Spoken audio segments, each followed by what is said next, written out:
అంతరాయతిమిరోపశాంతయే శాంతపావనమచింత్య వైభవం తన్నరం వపుషి కుంజరం ముఖే మన్మహే కిమపి తుందిలం మహా శరణం కరవాణి శర్మదంతే చరణం వాణి చరాచరోపజీవ్యం కరుణామసృణైః కటాక్షపాతైః కురు మామంబ కృతార్థసార్థవాహం. గురుర్బ్రహ్మా గురుర్విష్ణుర్గురుర్దేవో మహేశ్వరః గురుః సాక్షాత్ పరం బ్రహ్మ తస్మై శ్రీ గురవే నమః. వ్యాసం వసిష్ఠనప్తారం శక్తేః పౌత్రమకల్మషం పరాశరాత్మజం వందే సుకతాదంతపోనిధిం. అచతుర్వదనో బ్రహ్మా ద్విబాహురపరో హరిః అఫాలలోచనః శంభుర్భగవాన్ బాదరాయణః. వంశీ విభూషితకరన్నవనీరదాభాత్ పీతాంబరాదరుణబింబఫలాధరోష్ఠాత్ పూర్ణేందు సుందరముఖాదరవిందనేత్రాత్ కృష్ణాత్ పరం కిమపి తత్వమహం న జానే. గోష్పదీకృతవారాశిం మశకీకృతరాక్షసం రామాయణ మహామాలారత్నం వందే నీలాత్మజం. ఆపదామపహర్తారం దాతారం సర్వసంపదాం లోకాభిరామం శ్రీరామం భూయో భూయో నమామ్యహం.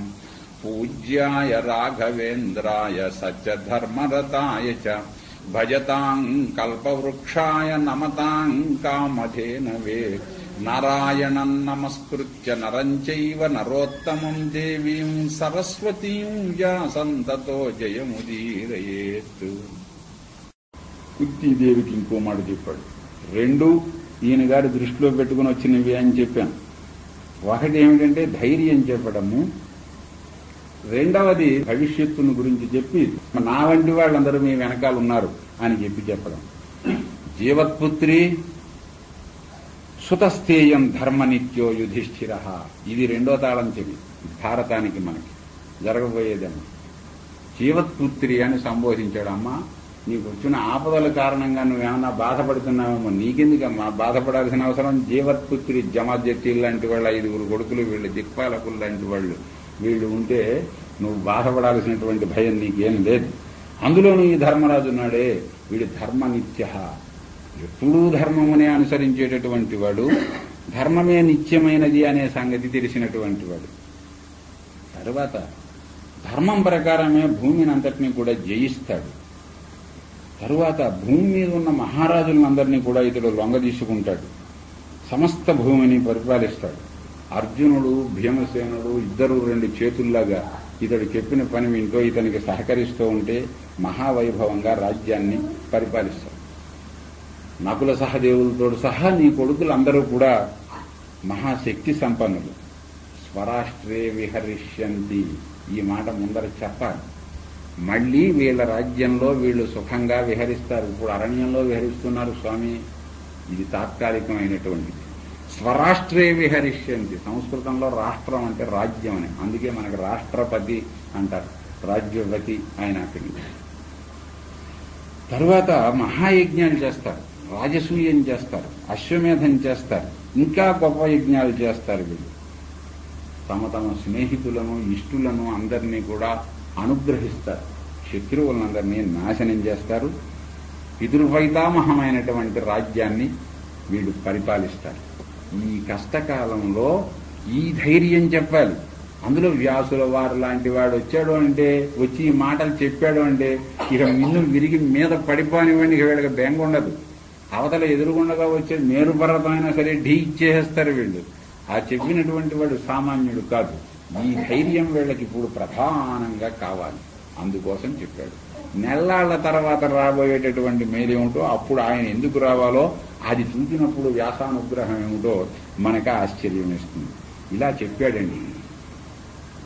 చిన్నపిల్లల్ని తీసుకుని వెళ్ళి జాగ్రత్త అయిన పాఠశాలలో చేర్పించి వాళ్ళకు ఇల్లు చూసి అందులో ప్రవేశపెట్టి, మరి ఆ కూడా వచ్చినటువంటి ముసలమ్మకు వాళ్ళని జాగ్రత్తగా అప్పగించి వీళ్ళకి జాగ్రత్తగా వండి పెడుతూ ఉండి పిల్లల్ని ఎలా చూస్తావో అని వివరాలన్నీ చెప్పి, ఆ ఊరు తెలిసిన పెద్ద ఆయన మళ్ళీ ఇంటికి వెళ్ళినట్టు పెద్ద దిక్కు ఇంటికి వెళ్ళినట్టుగా వ్యాసుల వారు కూడా తీసుకొచ్చేట ఏకచక్రపురాన్ని. ఏవముక్త్వా నివేశ్య ఏనాన్ బ్రాహ్మణస్య నివేశనే. ఈ ఇంట్లో ఉండండి మీకు బాగుంటుంది. ఆయన ఇల్లు కూడా సెలెక్ట్ చేసింది వ్యాసుల వారే.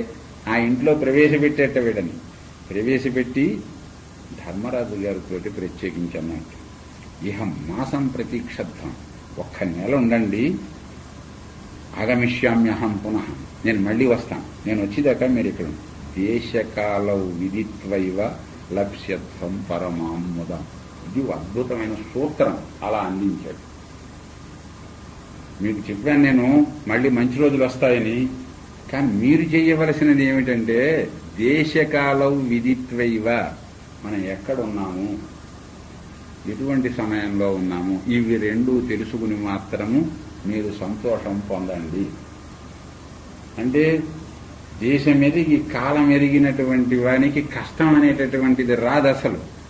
కొండ అర్థమందు కొంచెమై ఉండదా, వీళ్ళని బట్టే కదా చెప్పినటువంటిది ఏ సమయంలో ఎలా ఉండాలో. అంచేతను దేశకాలం, దేశము కాలము ఇవి రెండు కూడా. అంటే మీరు ఏకచక్రపురంలో ఉన్నారు, ఇక్కడ బ్రాహ్మణ వేషంతో ఉంటున్నారు, విద్యార్థులుగా ఉంటున్నారు. మీకు మళ్ళీ ఒక నెలలలో మంచి సమయం వస్తుంది, దానికోసం ఎదురు చూస్తూ ఉండండి.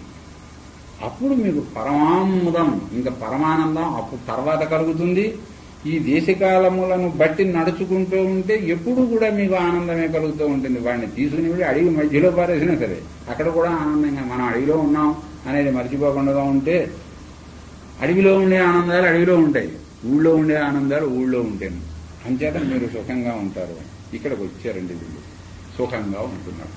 ఇంకొక బ్రాహ్మణుడు ఇంట్లో వ్యాసులు వారే ప్రవేశపెట్టాడు గనక, అయితే ఆయన వ్యాసుడు అన్న సంగతి చెప్పి ఉండరు, వాళ్ళకి తెలిసి ఉండదు, వీళ్ళెవరిలో తెలియదు. ఆయన ఎవరో బయటకు వచ్చి అప్పగించినట్లుగా అప్పగించేసేసి పోయి ఉంటాడు. తర్వాత జరిగినటువంటి కథను బట్టి మనకి తెలిసేటటువంటిది. వీళ్ళ కార్యక్రమం అక్కడ ఏమిటి, వీళ్ళు సామాన్యముగా బ్రాహ్మణ విద్యార్థులు చదువుకునే రోజుల్లో మాధుకరానికి బయలుదేరితే మధ్యాహ్నం అప్పుడు పెడతారు. వీళ్ళు ఏం చేశారంటే, ఇప్పుడు వెళ్ళేవాళ్ళు లేరేమో, వెళ్ళేవారు, వీళ్ళు సాయంకాలం వెళ్ళేవారు. అది కూడా చీకట పడ్డాక వీళ్ళు మాధుకరానికి బయలుదేరి వెళ్ళేవారు. ఎందుకని, మాధుకర భిక్షకు బయలుదేరి వెళ్ళేటటువంటి వాడు ఓ అంగవస్త్రం కట్టుకుంటాడు, ఇంకో అంగవస్త్రం పైన వేసుకుంటాడు, ఒక జోలి చేతికి తగిలించుకుంటాడు, తడి జోలి, తడిగుడ్డతోటి జోలి కట్టి, చెంబుతోటో గ్లాసుతోటో నీళ్లు చేతితోటి పుచ్చుకుంటాడు. వీడు వెళుతూ ఉంటాడు. అప్పుడు భీమసేనుని చూస్తే ఎలా ఉంటాడు, అర్జునుని చూస్తే ఎలా ఉంటాడు, మిగిలిన వాళ్ళు ఎలా కనిపిస్తారు.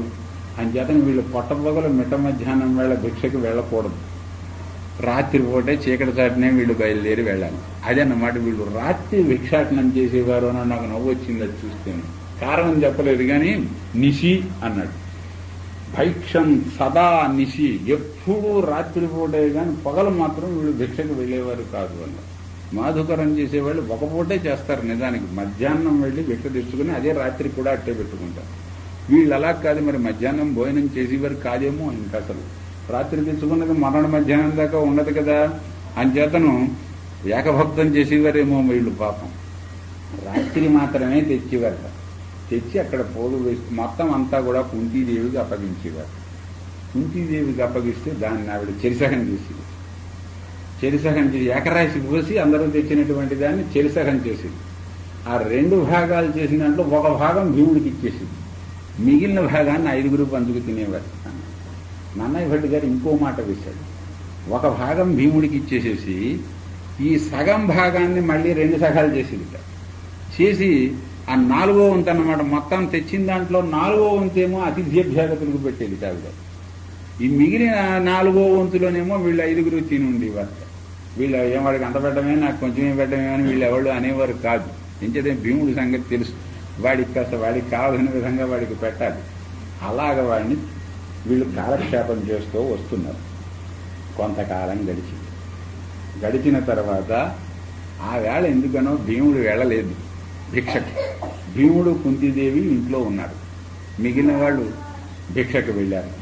ఒక్కసారి పక్క నుంచి గొల్లు అని గోల వినిపించింది పక్కవాటాలోంచి. ఆ బ్రాహ్మణుని ఇంట్లోనే వీళ్ళు ఉంటున్నారు కదా, ఆయన ఇంట్లోంచి దుఃఖం వినిపించింది. అందరూ కూడా దుఃఖపడుతున్నారు. వెంటనే భీముడితోటి అందిట, నాయన ఏతావాన్ పురుషస్తాత కృతం యస్మిన్న నశ్యతి యావచ్చ కుర్యాద్ అన్యోస్య కుర్యాద్ అభ్యధికం తత. అరే మనిషి అంటే ఎవడంటే అబ్బాయి చేసిన మేలు మరిచిపోనటువంటి వాడు మనిషి.